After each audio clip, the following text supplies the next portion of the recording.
शेतकरी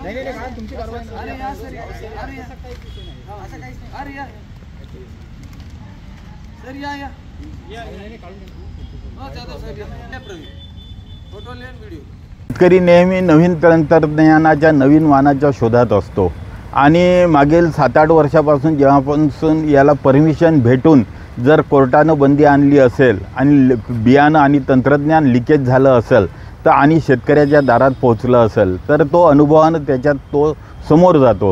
काही भाग शेतीतला 10% 20% भाग हा नवीन तंत्रज्ञानाचा फायदा घेण्यासाठी त्याचे ट्रायल बेसवर हे बियाणं लावत आहे आणि ज्या शेतकऱ्याला चांगलं बियाणं मिळतं तो दरवर्षी याचं क्षेत्र वाढत असल्यामुळे याचा प्रयोग तो निश्चितच करत असतो आणि शेतकरी संघटनेची भूमिका आहे नेहमी तंत्रज्ञानाला समोर जाणे आणि उत्पादन खर्च कमी करणे, कारण की भाव देण्याची व्यवस्था सरकारची कोलमडलेली आहे। जागतिक बाजार भेटत आहे, जगाचं तंत्रज्ञान शेतकऱ्यापर्यंत पोहोचणं हे शेतकरी संघटनेची नेहमीच भूमिका राहिलेली आहे। ताबडतोब शेतकऱ्यांना हे तंत्रज्ञान रिलीज करावं आणि शेतकऱ्यांना हे तंत्रज्ञान त्याच्या बांधावर न्यावं एवढीच आमची संघटनेची भूमिका आहे।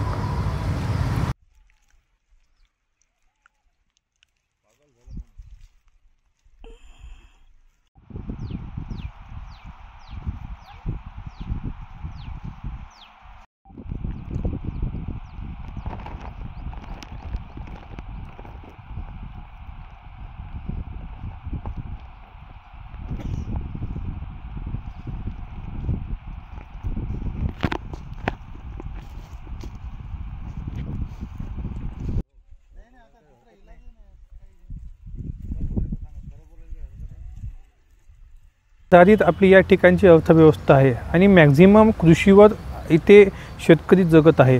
आणि आपण जर पाहिलं तर बोगस बियाणं या जिल्ह्यामध्ये येणं किंवा बोगस पद्धतीची बीटी या ठिकाणी येणं मुळात हे विकल्या जातात कृषी केंद्रामधून। मग कृषी केंद्रांवर नियंत्रण कोणाचं असते? कृषी विभागाचं असते।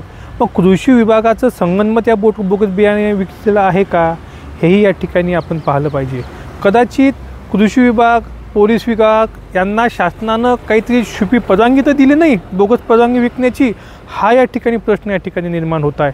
हा प्रकार म्हणजे शेतकऱ्यांच्या टाळूवरचं लोणी खाण्याचा आणि शेतकरी मेला तरी चालेल पण आमचे खिसे भरले गेले पाहिजे हे जे शासनाचं धोरण आहे याला कदाचित या ठिकाणी असंच होत आहे असं मला या ठिकाणी शंका येत आहे।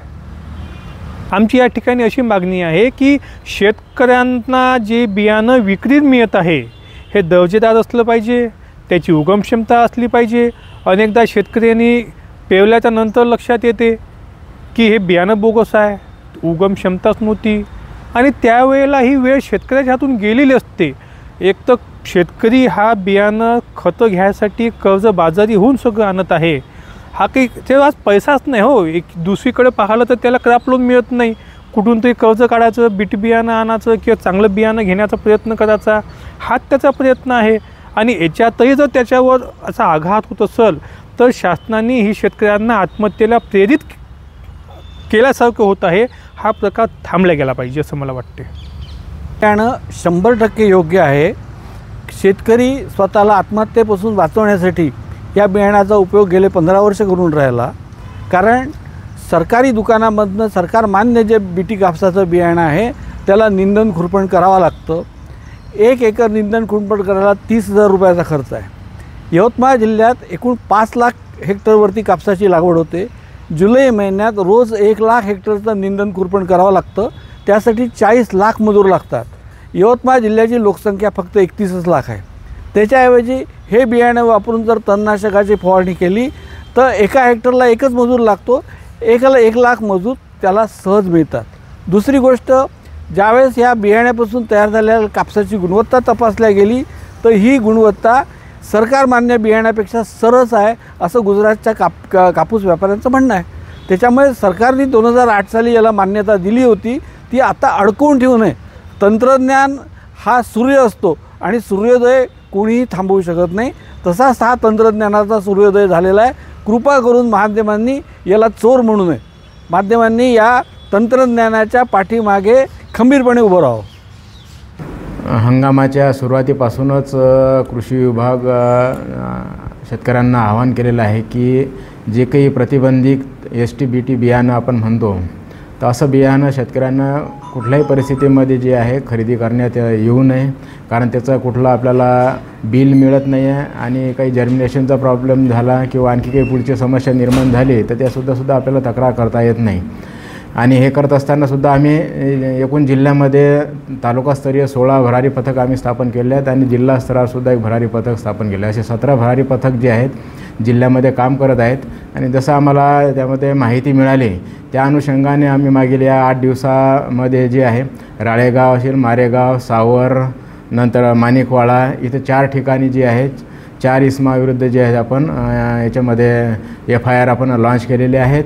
आणि याच्यामध्ये जे काही प्रतिबंधित STBT बियाणं आहे ते साधारणतः 188 पाकिटं जे आहेत 188 पाकिट साधारणतः 2,35,000 किमतीचे जे आहेत ते आपण जप्त केलेले आहेत. आणि पुढील कारवाई जी आहे त्या अनुषंगाने पोलीस स्टेशनमार्फत कारवाई सुरू आहे.